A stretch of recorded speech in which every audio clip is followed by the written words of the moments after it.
All right. I think we're ready. Everybody, let's give one more big round of applause and welcome to Chef Victor Villareal. Hello, everyone. How's everyone doing today? Awesome. Like Sunny said, me and my wife own La Onda and Hotel Revel.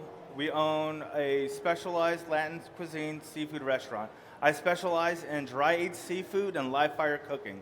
So how you dry-age beef, I dry-age seafood like that.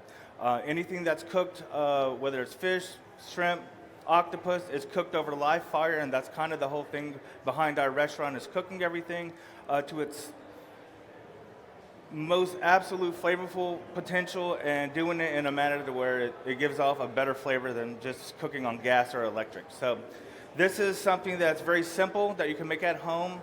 I know that not most people are gonna just have dry-aged salmon laying around, but it's very easy to do, and it's something that I wish most people practice on because it allows you to extend your shelf life on your seafood. So this salmon that you have today is a 14-day dry-aged Westeros salmon that we've been doing for 2 weeks for this special occasion. So I hope you really enjoy it.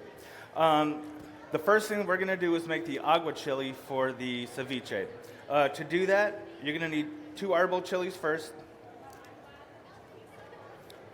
2 oranges, and a lime. Now, zesting and juicing the lime is very important because you get the essence of all this in this zest right there. So you want to do that for maximum flavor with the citrus. Okay, I've got 2 questions. One, where are we buying those arbol chilies? Can we get those at the regular grocery store? You can buy arbol chilies just about anywhere. Now, I go to the Mexican markets and I buy it in like 10-pound bulk. Yeah. But you can go to Central Market, Kroger, everyone's starting to do it. But in a pinch, if you don't have arbol chilies, if you have red pepper flake from like pizza or Little Caesars or something like that, you can just use that. It's the exact same thing. Okay. And then what if we don't have this fancy thing that you're using? What are we putting this in? If you don't have a molcajete, you can just use a blender. It works just as fine. But I'm going to be honest, you do it in this and then you're going to wonder why you haven't done it in this often. All right, so once you're done with the zesting, then you're going to want to juice your citrus.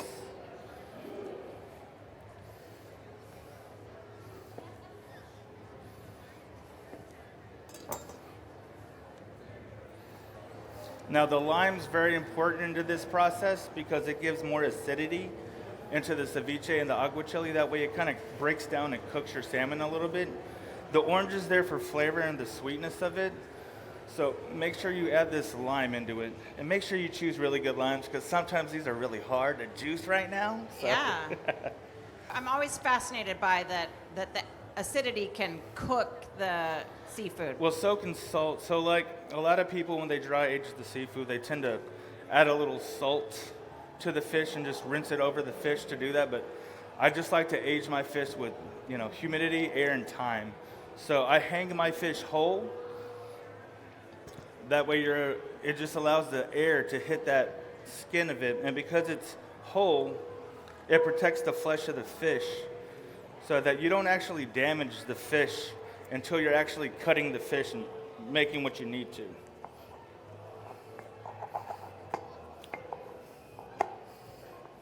So now you're just trying to break down the chilies, the garlic, and I try to put my ginger in last just because it's so fibrous and it's the hardest thing to break down. Well, I feel like I would put that in first then. No, I like it with the acidity and all this stuff. Okay. So your lime was hard to squeeze, and you said make sure we choose a good lime. How do we know that it's a good lime? I'm going to be honest with you. It's tough right now. We just go to the store, and they're $5 I like to feel my limes. It's kind of like an avocado. The softer they are. Just kind of make sure it's a little squishy. And make sure the skin's very vibrant and green. Vibrant. Squishy and vibrant. Squishy and vibrant. Yes. All right, so once your agua chili's done, you want to add in all your veg. So I'll use cucumber.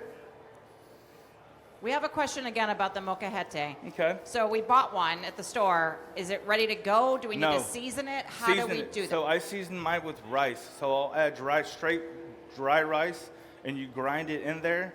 and then you'll empty it out. And then some people also do salt next, but I don't. I just rice and then wipe it off really good with a damp cloth. Okay. But don't ever put it in soapy water at all. Right. Okay, so just the one time with the rice, and then it's good to go. And does Yep. it matter what kind of rice? It's just white No. rice? Okay. Just rice. Okay, all right. Just in general. You just need a grain to break down like the insides and to clean the inside of it. Yeah, okay. All right, so you add your veg, your red onion, your jicama, your cucumber. Then you'll add some salt. And then mix it up vigorously.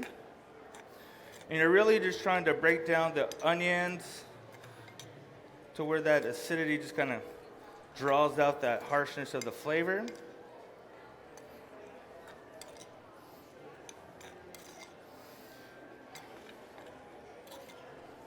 Do you all know what aguachile is? Does anybody? Aguachile basically translates to chili water. It's a spicy flavored liquid that you put over your fish. Most aguachiles are served on fish crudo or sashimi style.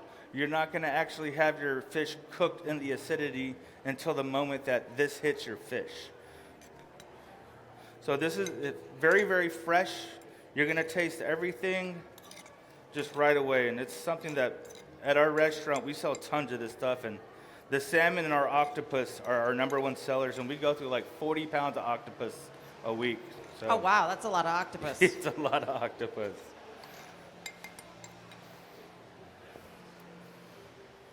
All right. So now that we have that,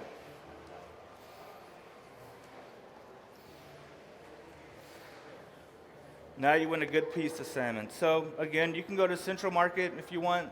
They have all different types of salmon. This is my favorite. This is a Westeros salmon from Westeros, Scotland. It is farm raised, but the way they farm raise this, these salmon are allowed to go all the way up to 150 miles upstream. So their version of farm raised is a little bit different than regular farm raised salmon. So this is basically the Cadillac of salmon right now. So, and I don't like to do a lot to my fish.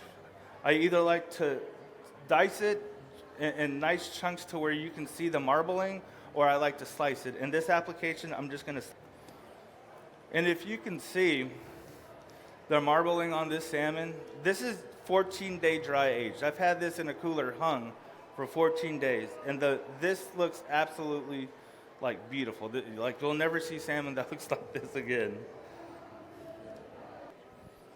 Yeah, explain the dry aging process. 'Kay. Because let's say we really do want to do this at home.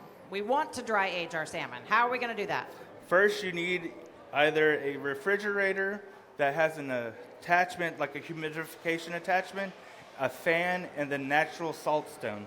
You can do this for about $1,000. I built my own. So you can either do that, or you can go buy the super expensive $4,000 ones, which that's okay. But if you're trying to cut that budget, you get a refrigerator, you find out where the insulation is not, you poke a hole through it, you add your humidification device inside so it can read the humidification in the air. You add a small fan, and then I use natural humidification stones instead of a fan, and then salt rock. The most important part is having that fridge have a fan that blows down, because you need air that circulates all the way down so that air like constantly is moving. But I mean, it's obtainable, and you don't have to just do fish. You can do beef. You can cure your own meats in it, because that's, you go to a lot of these fancy restaurants, they don't have that $5,000 dry aged smoker or humidification, I'll tell you that. My guess would be that we could probably find that on the internet somewhere. Yes, you can YouTube it. Yeah, exactly. YouTube. DIY dry age system. Can you buy dry aged salmon somewhere? Like, if we went to Central Market, even like somewhere fancy? No. There's probably 2 other restaurants in Texas that's doing this. Okay, so this is a very special dish today, you guys. I don't want to hear the kids complaining. This is really special. All right, so now that I have my fish all laid out here,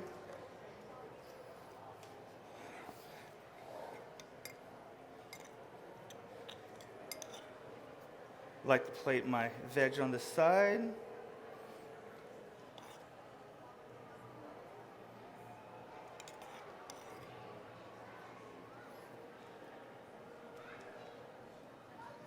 And always make sure to spoon over that delicious juice over the salmon.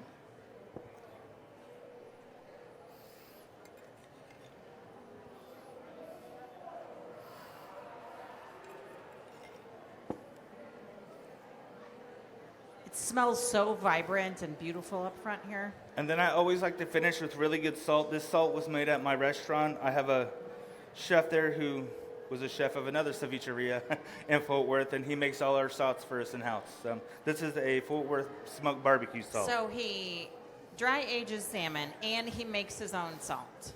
Okay. All right, so at my restaurant, we always finish with, we call it our love sauce. It's salsa macha. So salsa macha is an oil-based sauce. This sauce has 4 different types of chilies, roasted pepitas, fried shallots, fried garlic, allspice, ginger, and that is it. But we put this on everything just because it really helps with the balance of all the acidic flavors that the bitterness and all the chilies you really get with everything. So this is something that we like to finish our dishes with. And I really don't put a lot of cilantro into a lot of my dishes. I finish with it just because not everybody likes cilantro. So Also, is that cilantro microgreens too? yes. Yeah. So this is the finished dish. Beautiful.